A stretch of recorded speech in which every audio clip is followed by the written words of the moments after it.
we are going to talk about the importance of tailoring e-learning content to diverse cultural and linguistic backgrounds to enhance engagement and effectiveness.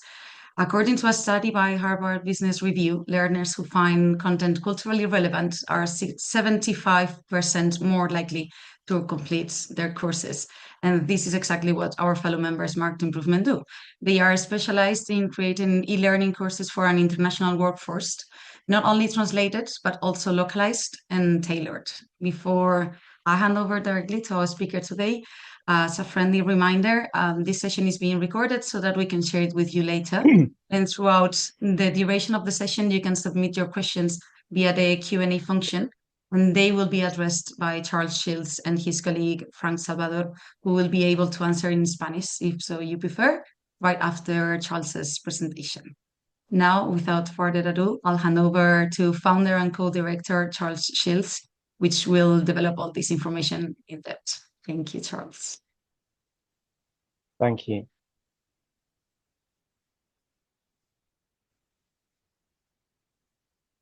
So just be a second while I set everything up.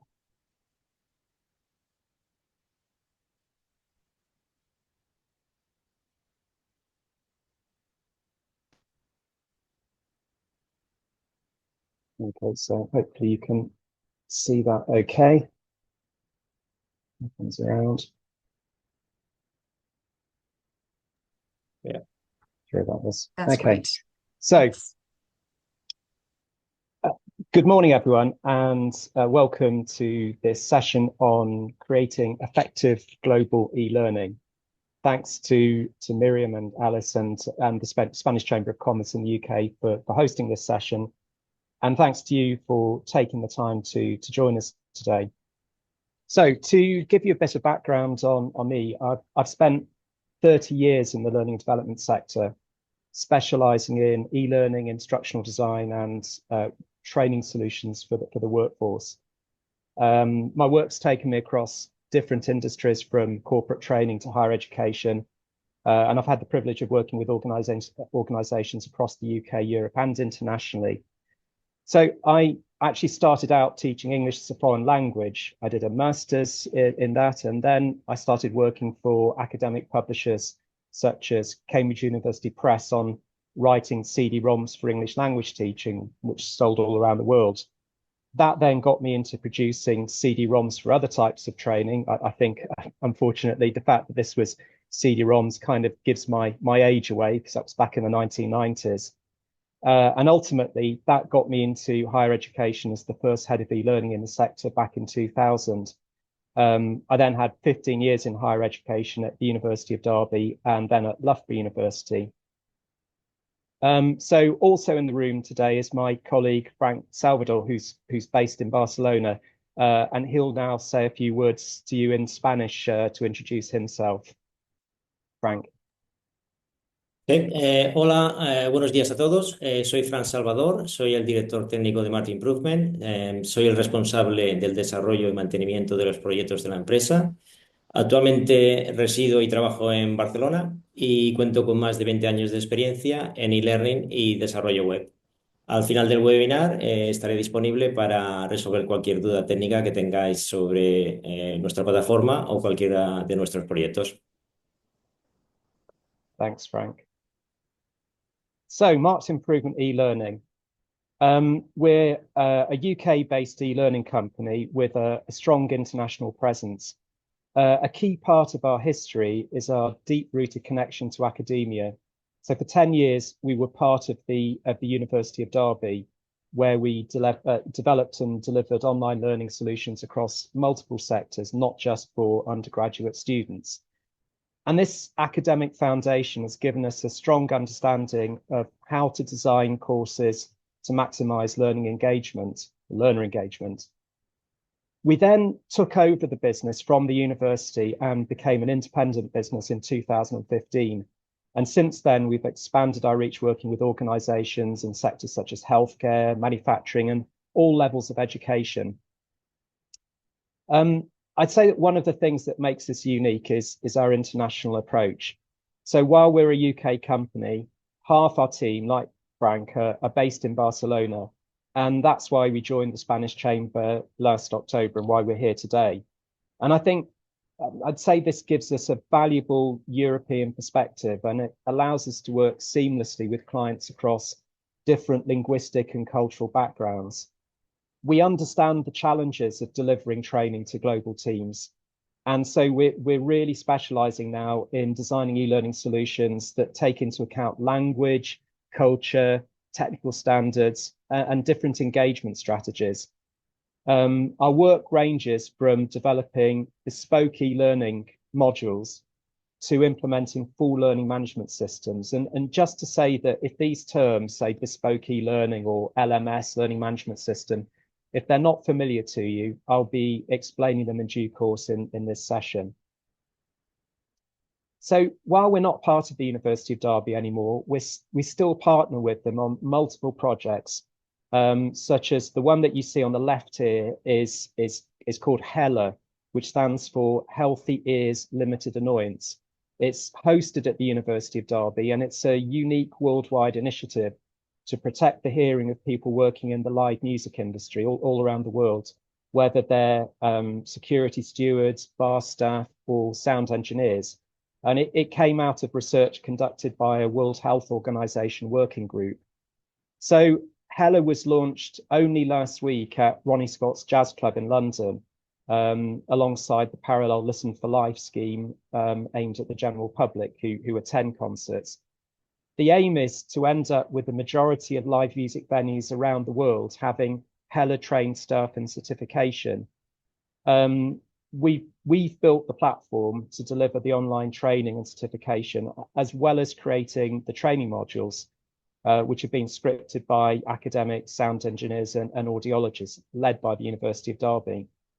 And I'm dwelling on this one because, well, the relevance to today's session is that the platform and the training courses have been launched in English, but in the next development phase, it's going to be translated into other languages, actually starting with Spanish. And interestingly, the demand for this has come from trade organizations in both Spain and Colombia. So the likelihood is that we'll actually need to create two Spanish versions rather than one, taking into account the different variants of the language and also cultural differences. So just to summarize what we do, we produce bespoke e-learning courses, and we set up and host custom learning platforms based on our own course beam learning management system.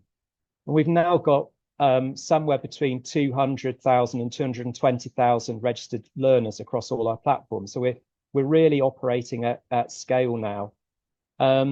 In the corporate world, we work with one of our biggest clients in terms of user numbers is Showsec, the UK's leading event security business. It's actually part of Live Nation, the US music promoters. And Showsec's learning platform, which we continue to develop for them, has had 250,000 course completions in the last 5 years. So as you can see, we're really used to operating at scale and operating internationally. So in today's session, what we're focusing on is the key considerations for developing e-learning that works across multiple regions and cultures. We're going to look at practical strategies for overcoming language barriers. We're going to look at the value of compliance with e-learning standards, and we're going to look at different aspects of creating engaging learning experiences to meet the needs of a global workforce.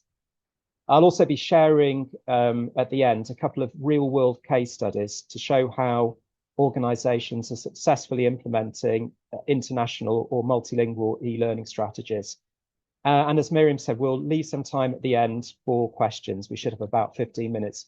So please do note down anything you'd like to discuss or share it via the Q&A function. So let's get started by looking at why an international approach to e-learning is more important than ever. If your business operates in both Spain and the UK, you're already navigating different languages, cultures, and regulatory environments. But is your learning and development strategy doing the same?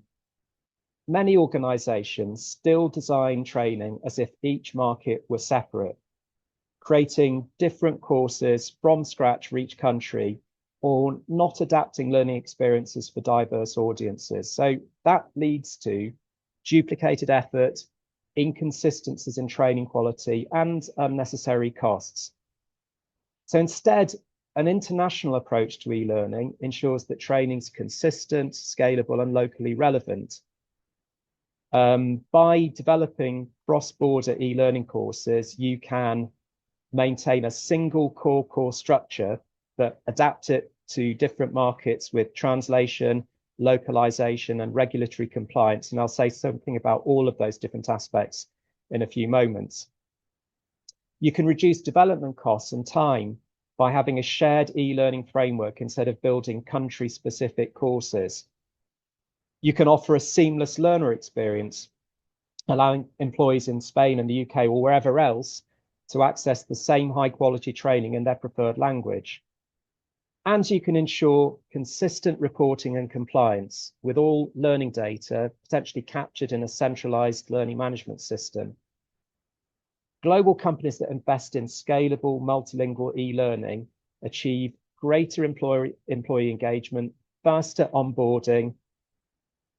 Oh, not sure what happened there.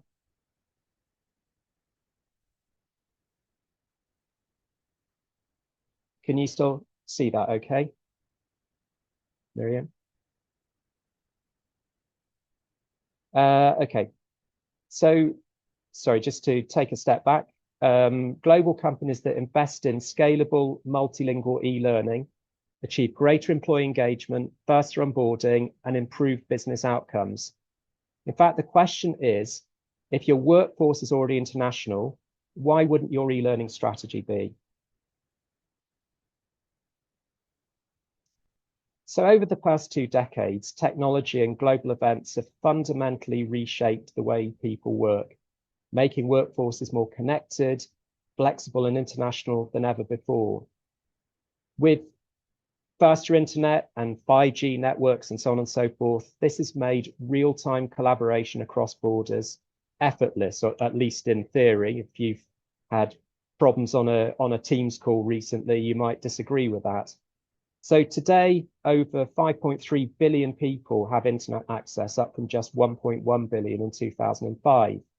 And as a result, as we all know, global teams can work together as if they were in the same office, and international training can be delivered more efficiently than ever. And then COVID came along, and COVID really accelerated digital transformation, forcing businesses to rethink the office. So before the pandemic, only 5% of workdays were remote. Today, it's over 30% in advanced economies. Many large companies have permanently shifted to hybrid or remote first models. And even though there are some well-known examples of big companies that are currently trying to sort of row back on this, I would suggest they're going to find it challenging to do so, because Gen Z is simply not going to accept this. The change, I think, has been permanent. And it means that businesses are having to adapt their learning strategies, moving away from traditional classroom training towards digital first learning solutions. Another aspect of this is that companies can now hire from anywhere in the world. So freelancing and gig work are booming, and you've got platforms like Upwork and Fiverr enabling businesses to tap into global expertise. And then you've got examples of businesses like Uber, which have been able to expand worldwide very quickly. And in fact, Uber's a good example of how e-learning has enabled them to onboard workers digitally much more quickly and effectively. And then the final aspect of this is companies actually trying to reduce their office accommodation costs by downsizing office spaces. For learning and development functions within organizations, all this means that e-learning now needs to be designed for a globally dispersed workforce, making sure that training is accessible and relevant across different regions while retaining a level of consistency.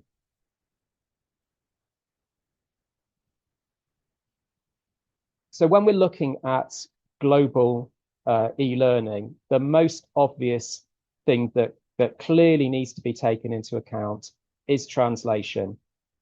When delivering e-learning to an international audience, it's one of the first steps in making content accessible. However, effective translation in e-learning, as in other areas, is much more than just converting words from one language to another. Research shows that 90% of employees prefer training in their native language because it improves understanding and retention. Without proper translation, learners may struggle to grasp key concepts. But it's not as simple as using an automated tool such as Google Translate. And I'm aware that in the audience today, we've got several people from who are translators or who run translation agencies. So I suspect I'm preaching to the converted here. While AI-powered translation software continues to improve, it still lacks accuracy and nuance in particular, and especially when dealing with technical or industry-specific terminology. A poorly translated course can cause misunderstandings or even compliance risks in industries where precision is critical. Translating e-learning content requires careful attention to a number of key elements.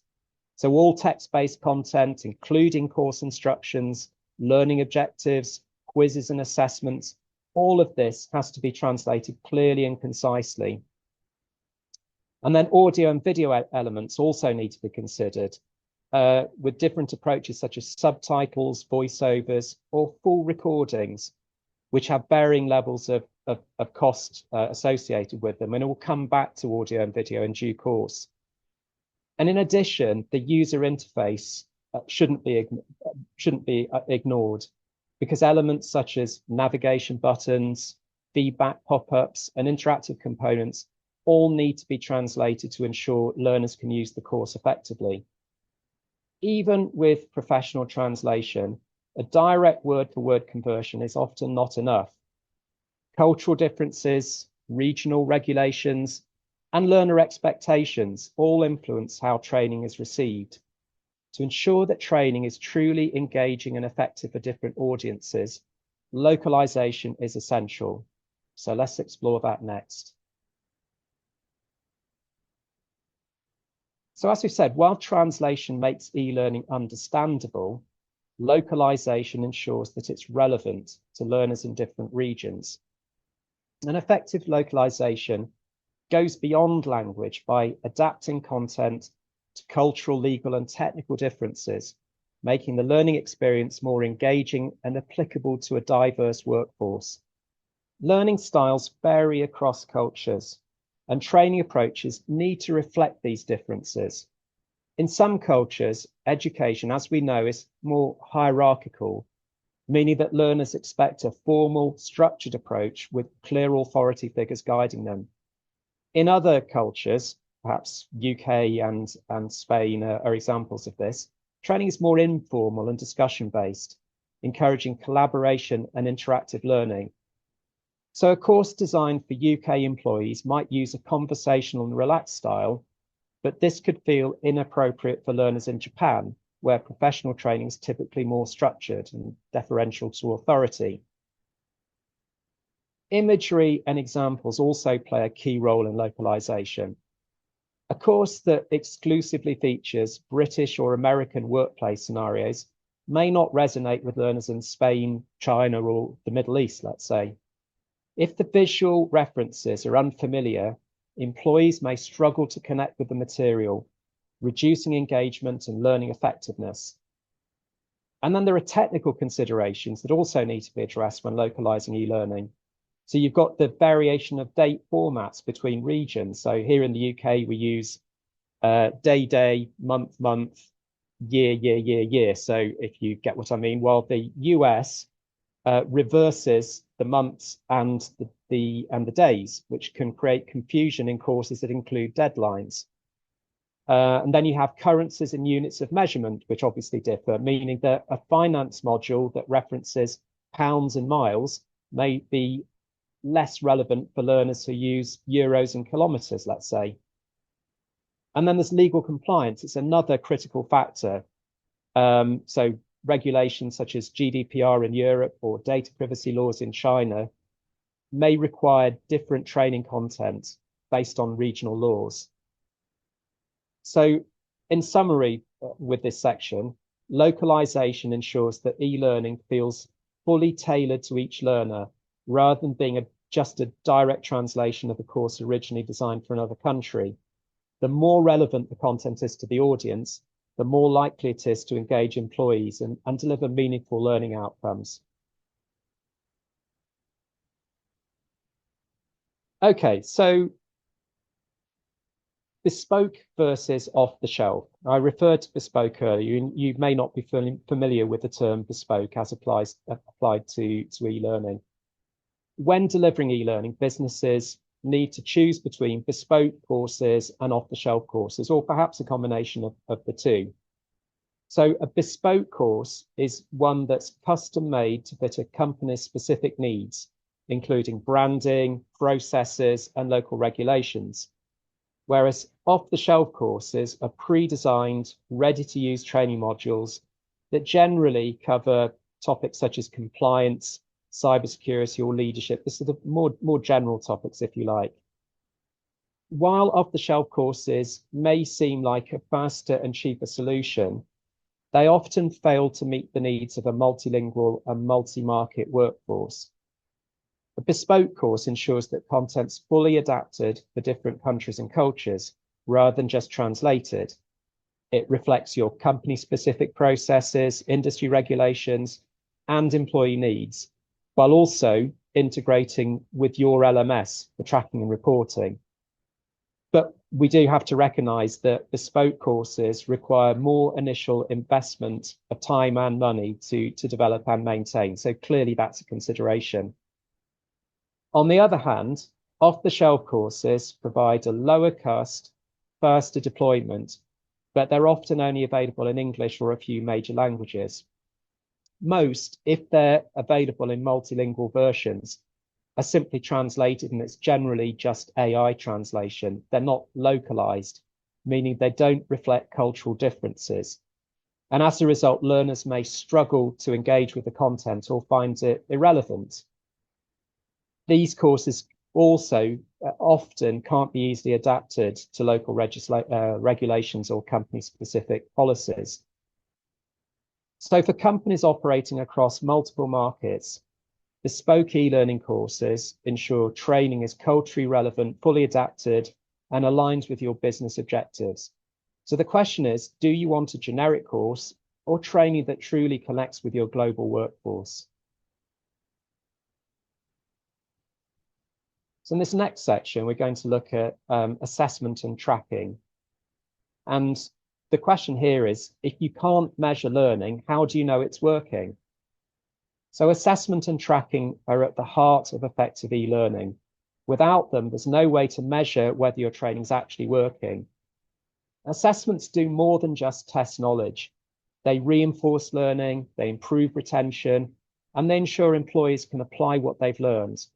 Whether it's quizzes, scenario-based tests, or skills demonstrations, well-designed assessments turn passive training into an active learning experience. But then you need the tracking and reporting as well to track and report on the assessments that your learners have taken. Tracking and reporting provide valuable insights into learner progress, engagement levels, and skill gaps. And with a robust learning management system, or LMS, businesses can monitor completion rates, you can identify struggling learners, and then you can adapt and adjust your training strategies based on real data. And this is particularly important for compliance training, where you need to prove that employees have completed mandatory courses. But even where it's not mandatory, even where it's not compliance related, it's crucial for professional development, making sure that training actually delivers real impact. Without assessment and tracking, e-learning's basically just content delivery. With them, it becomes a powerful tool for growth, accountability, and continuous improvement in the business, in the workforce.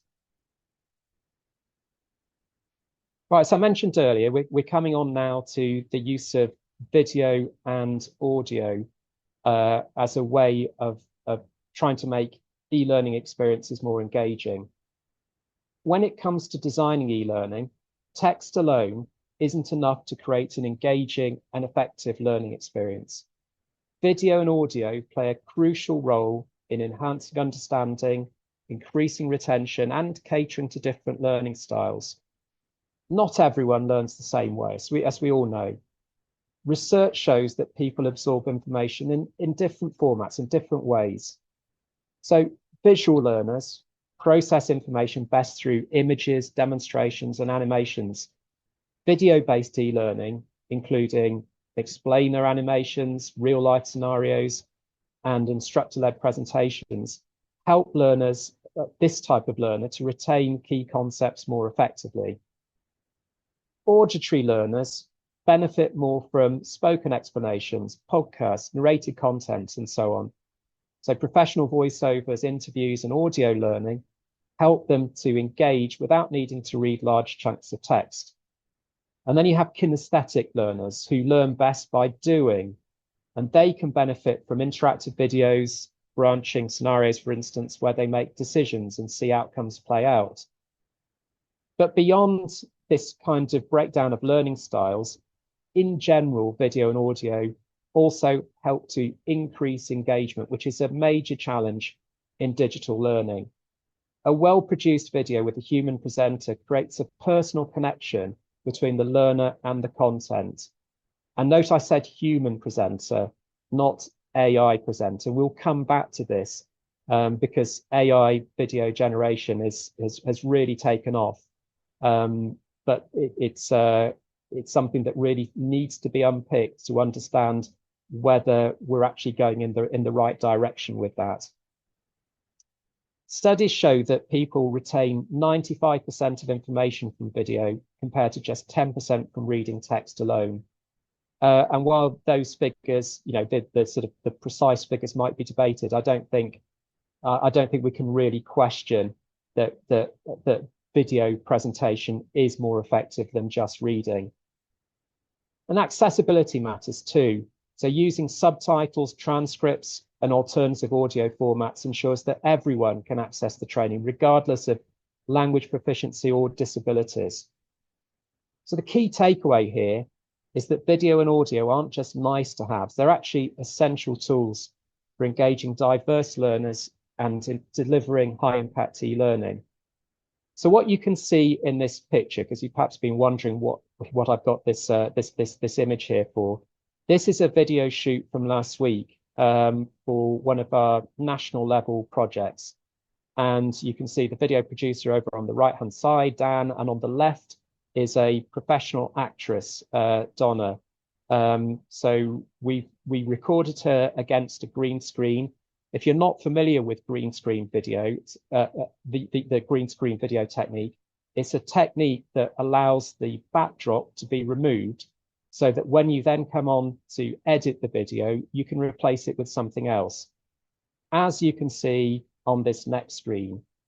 So here you can see how that video of Donna has turned out when edited and embedded in the e-learning course, which is a course for people working in the technology-enabled care sector. It's a national level course for everyone working in that sector.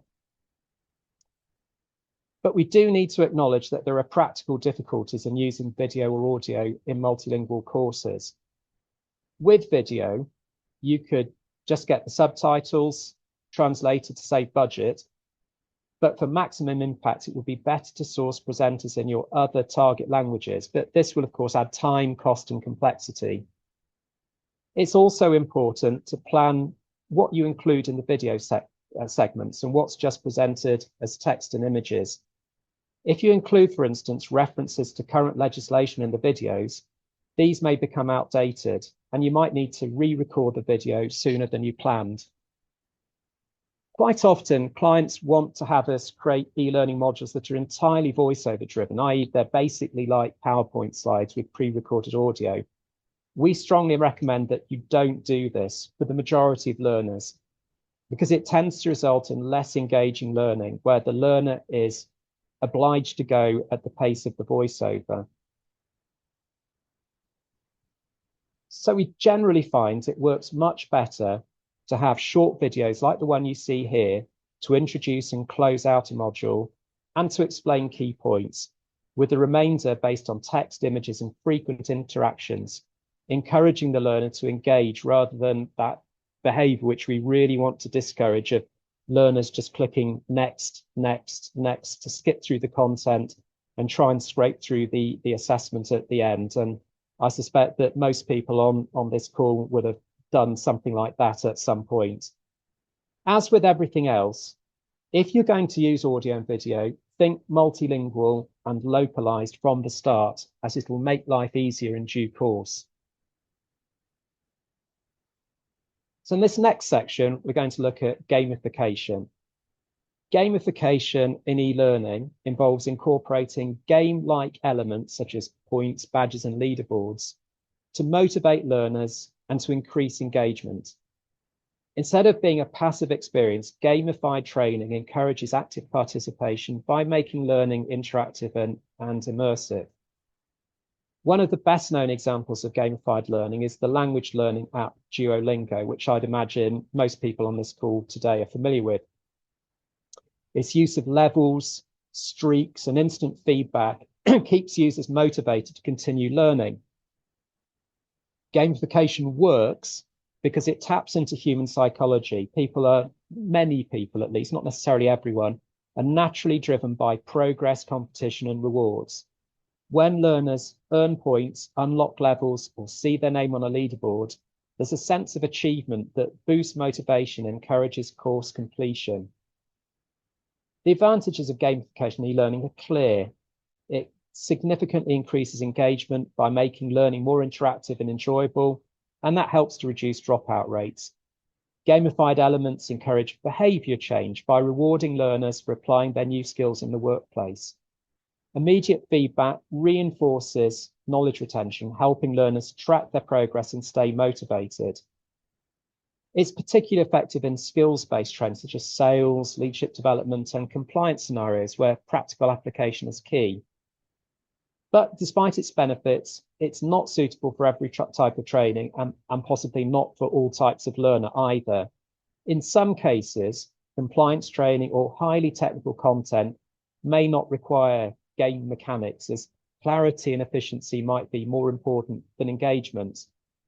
And if it's poorly designed, it can make the experience feel superficial or even gimmicky.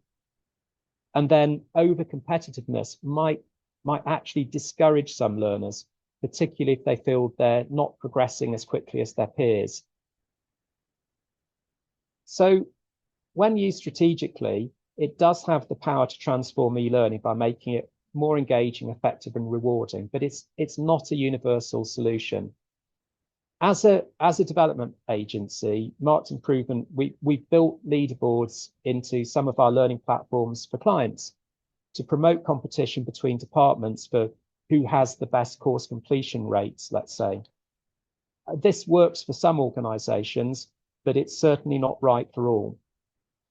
Just on a personal note here, I've used Duolingo for several languages, including recently for Spanish, because I am trying to learn. Does it work for me? Yes, up to a point, but I must admit, it's more than a little irritating when you get woken up in the middle of the night by a ping from your mobile phone with a notification for Duolingo saying, Duo is very disappointed in you. You didn't practice today. So let's perhaps not do this when designing an e-learning course on GDPR. So next, we're going to look at the nature or which bits of the workforce we're designing e-learning for.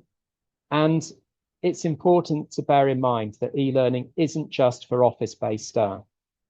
It's often associated with office workers, but actually the true value of e-learning lies in its ability to reach employees in any work environment. It's just as effective for those working on factory floors, in hospitals, on construction sites, or in retail stores, as it is for desk-based employees. Many frontline workers don't have access to a desktop computer or the flexibility to attend scheduled classroom training. However, with mobile-friendly e-learning, training can take place on site, on the go, or even during short breaks, making it far more accessible. For employees in hands-on roles, e-learning provides critical benefits. On-demand access allows training to be completed whenever it's needed, rather than requiring attendance at scheduled sessions. And with bite-sized learning, that enables staff to develop new skills in short, focused modules without disrupting their work. Among our clients, a strong example of e-learning supporting non-based staff is Derby Homes. It's a housing association in the Midlands with around 700 employees. And of those 700 employees, around 300 are tradespeople. So they're plumbers, electricians, and maintenance staff. All of these workers have a set of mandatory e-learning courses that they have to complete on subjects such as asbestos awareness, working at heights, hazardous chemicals, and so on and so forth, ensuring that they remain compliant with health and safety regulations while performing their jobs. And these tradespeople, we know for a fact that they're accessing their e-learning courses out on the road during their lunch break. So they're literally sitting in their white van with their newspaper on their laps and their sandwiches, and they're accessing their mandatory e-learning courses on the phone in their van while they eat their lunch. And that's, I think, a good example of how e-learning can work for workers who are out in the field. Another examples in our client base is Showsec, the event security and crowd management business I mentioned earlier that's part of Live Nation. They have a mobile workforce of over 5,000 staff at any one time, and they require training on topics such as venue safety, customer service, and emergency procedures. And e-learning allows them to complete this training wherever they are, out on the road, or when they've got a bit of time at a music venue. So it really suits that sort of workforce. With the right approach, e-learning can empower all staff, not just those behind a desk. By making training accessible, flexible, and relevant, organizations can ensure that every employee, regardless of their role, receives the learning they need to perform their job.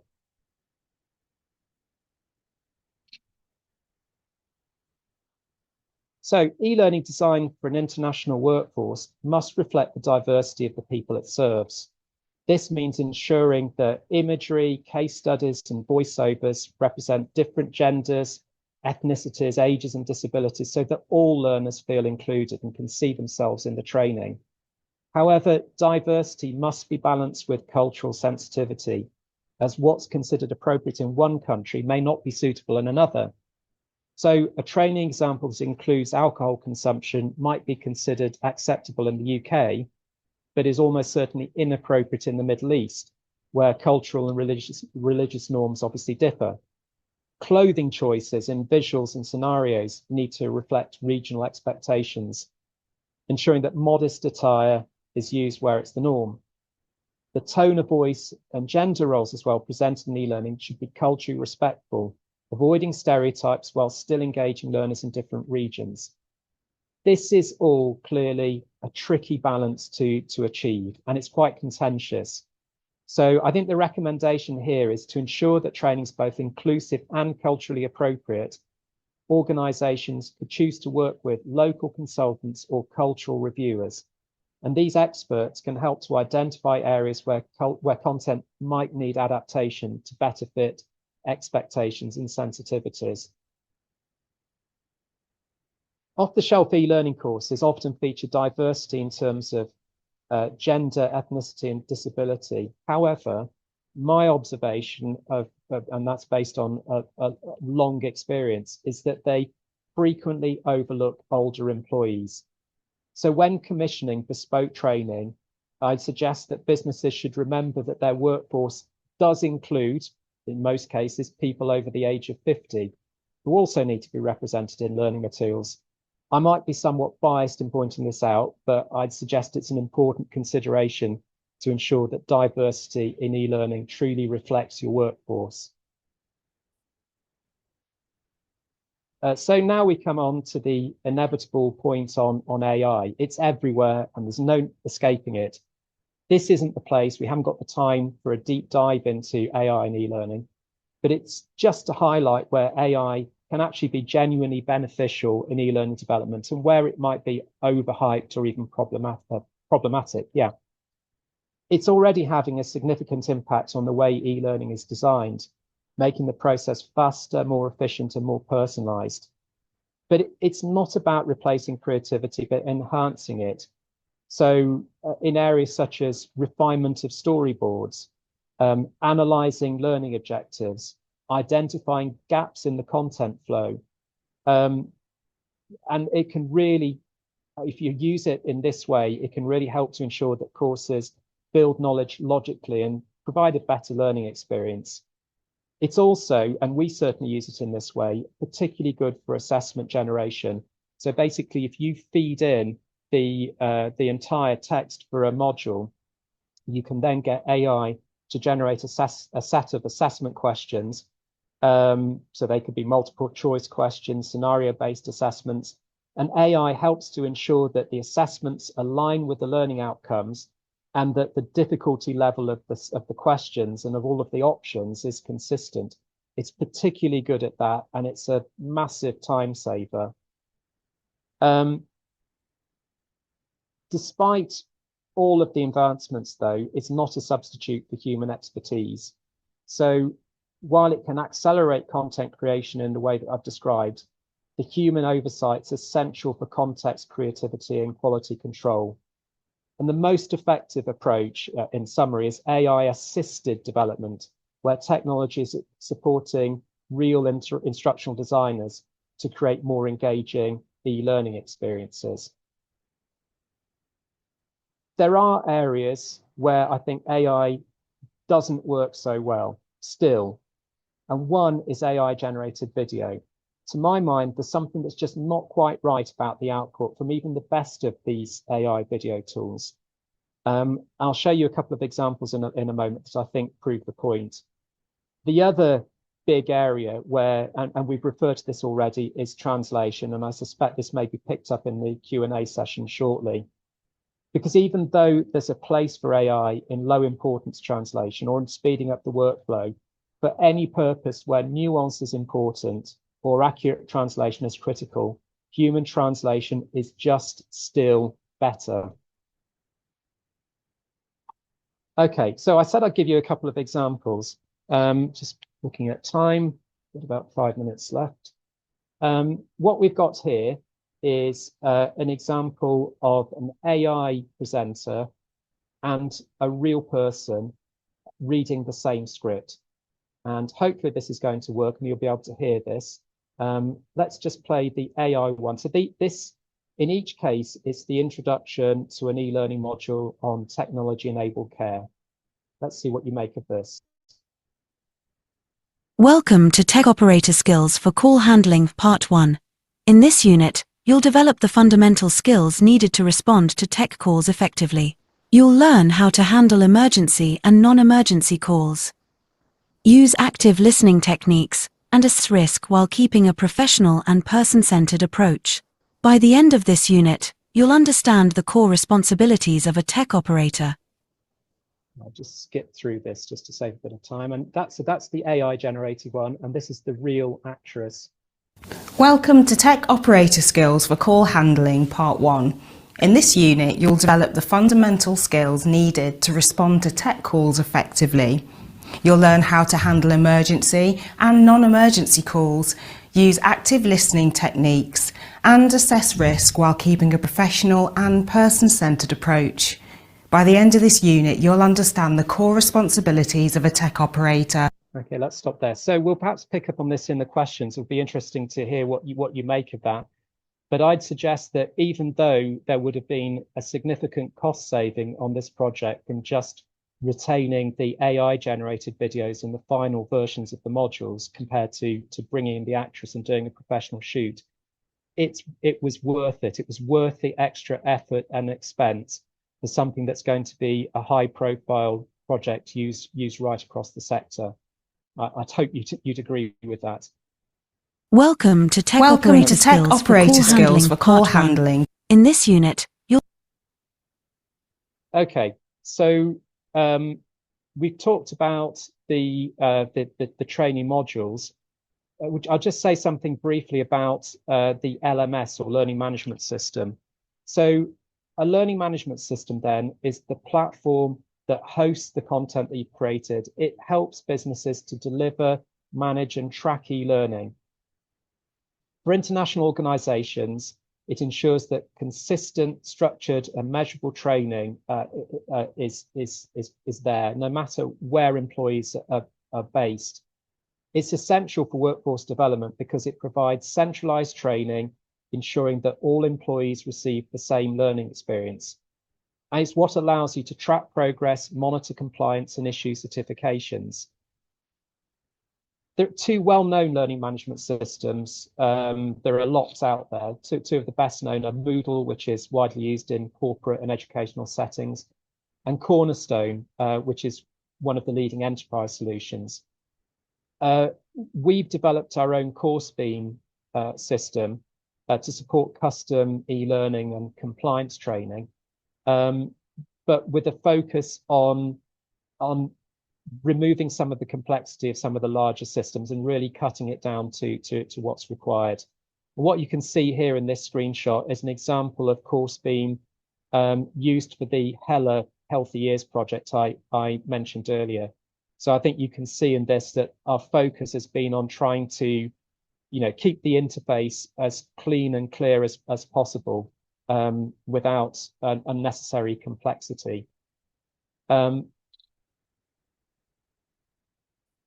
Finally, in this section, this is I would say a boring but crucial bit on technical standards. So if there's one kind of techie term that you remember from this session, remember SCORM. So SCORM is the standard that ensures that e-learning courses work seamlessly across different learning platforms. It might just sound like a technicality, but actually for businesses, it's the difference between having scalable, efficient training and having costly compatibility issues. So basically, it ensures that if you've got an e-learning module that's been developed in the SCORM format, you could move that from one learning management system to another, and you just know that it's going to work. It's what makes tracking and reporting possible, so that as a business, as in your, if you're in an HR team or L&D, you can see who's completed the training, how long they spent on each module, and where they struggled. So it's the bit, SCORM is the bit that enables the tracking and reporting on assessments. And by using SCORM, even though you will hear people suggesting that it's an outdated standard, it is still the standard. It helps you to future-proof your e-learning so that it's going to remain compatible with current and future LMS platforms. And then the final bit, before I just give you a couple of quick case studies, is on how to roll out or not to roll out e-learning courses.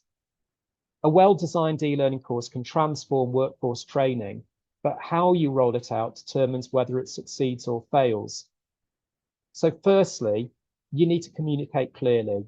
Employees need to know why they're taking the course, how it benefits them, and what's expected. If they don't see the value, they don't understand why you're asking them to do it, then engagement will be low. And we see this happen again and again. So you need to make sure that leadership are supporting the rollout and reinforcing the importance. What often happens, and we see this frequently, is that HR or learning and development teams commission or buy in a course as a quick fix to an issue that's come up in the business, for instance, around inclusive hiring, let's say. And then staff finds that without warning, they have a new course that they have to complete within the next couple of weeks without any understanding the context. That's not how to do it. So that really is the key factor to take into account when rolling out e-learning. I'm just conscious of time now, so I'll just, my final couple of slides are, we have a couple of case studies here, real world case studies. So in this first one, what you're looking at is a screenshot from a module on something called conscious inclusion, which relates to diversity, equity, and inclusion, that was commissioned by British Sugar. So this was developed last year. It was rolled out to their entire workforce of 1,200 staff across sites in Eastern England.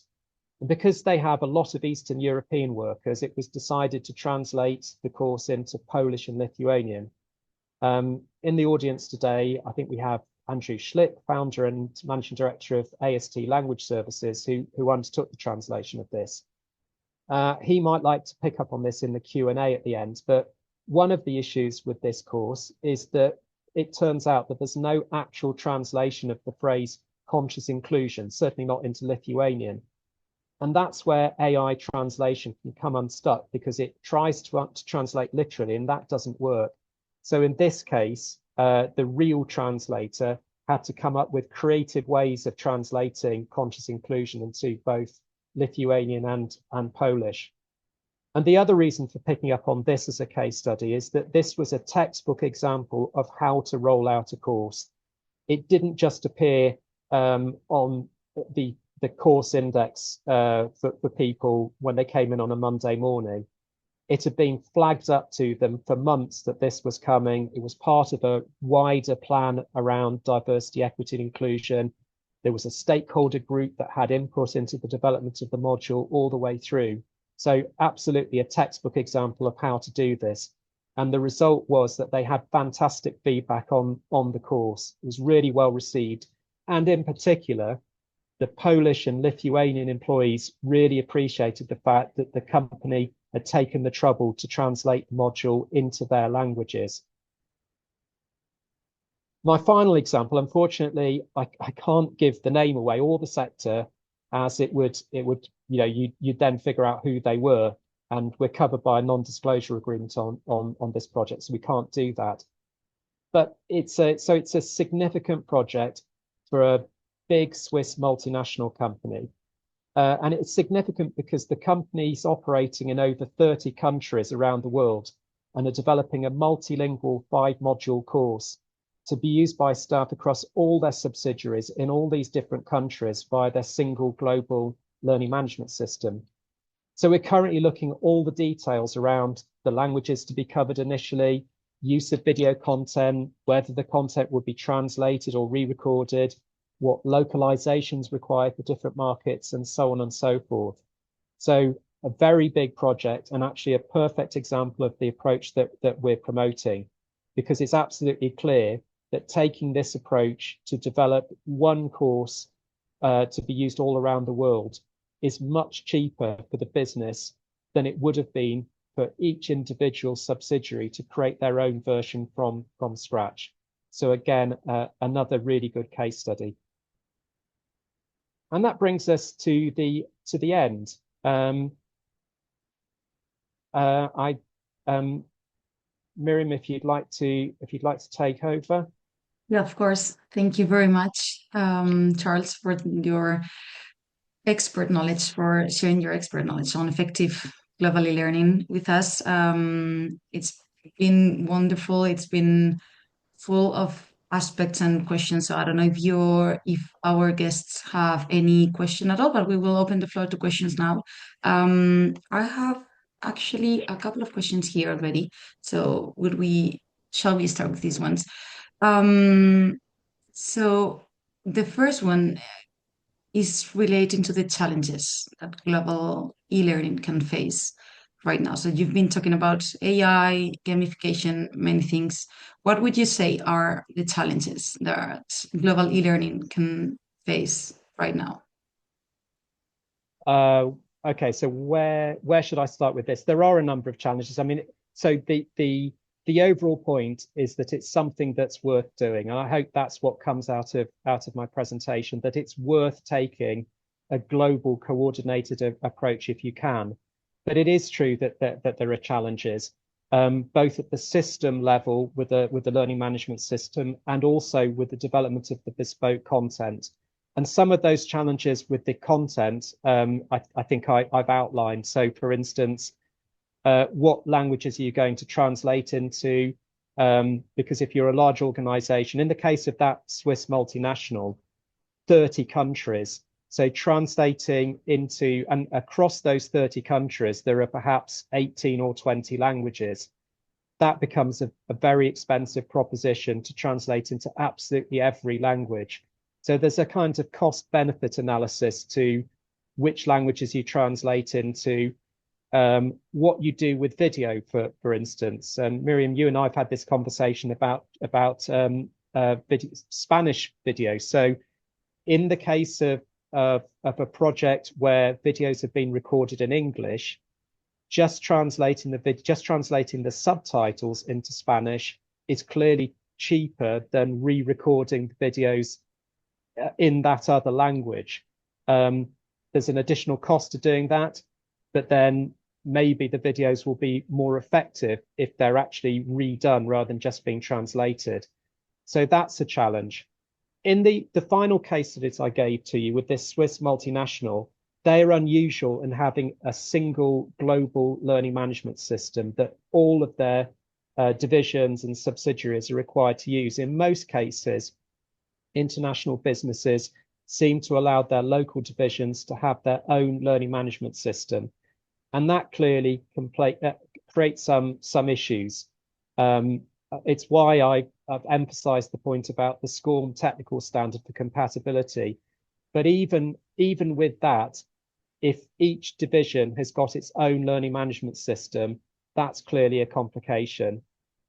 And then I think the final point I'd make in terms of challenges with taking a global approach are is what gets referred to as the not invented here syndrome.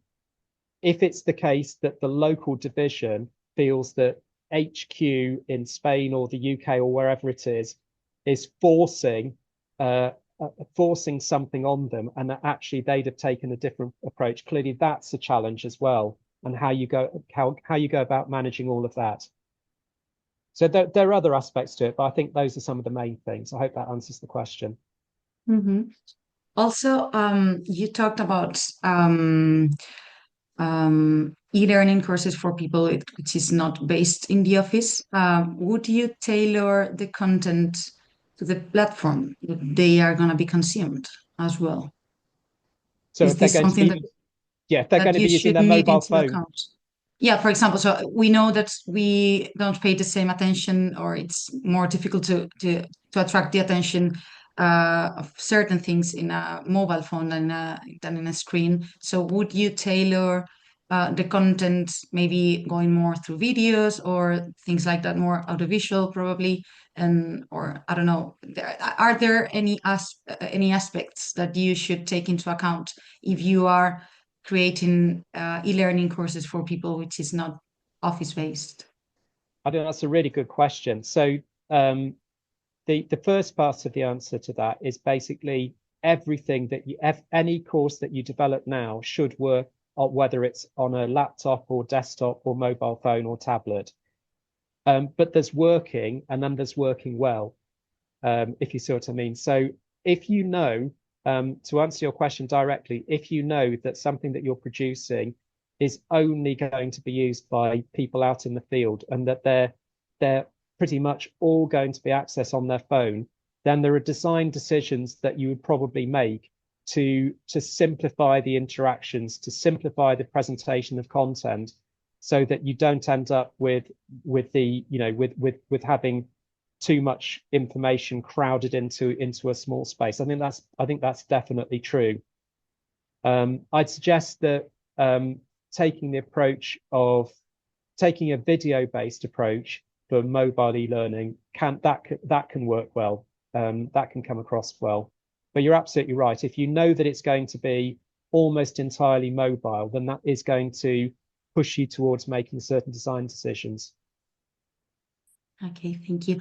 I don't know if you have any questions in Spanish at all that Frank can answer. If so, you just can use the Q&A function and I'll be reading them. Otherwise, I'll continue for a couple of minutes. We should be wrapping up already, but if you are able to stay, we'll allow these 2 or 3 minutes to keep replying questions. I just have one for myself. One by myself. I've read some negative aspects about the abuse of gamification. So I think this is something that you would take into account as well, like having the proper balance between the use and the abuse of gamification when it comes to developing e-learning courses for companies, corporate e-learning courses. Yeah, I think I mentioned that in a few cases we've been asked to create leaderboards, so departmental leaderboards that show the course completion rate, for finance and IT and so on and so forth, or it might be departments or it might be regions if it's a national level company. So we've done that a few times, and I have to admit it does make me a bit uncomfortable.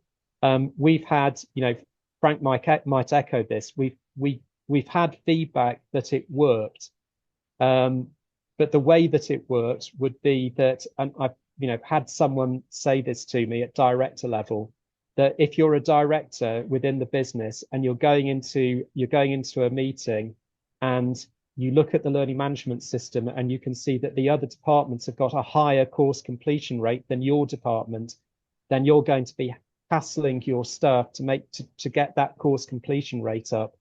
And I'm not sure that that's healthy competition. I'm not sure really. It doesn't sit comfortably with me taking that approach. So yeah, I think we need to be a bit wary about gamification and avoid that. To take the example of Duolingo, which I guess most people are familiar with, I personally feel that Duolingo goes over the line to the point where it becomes more irritating than helpful to the language learning process.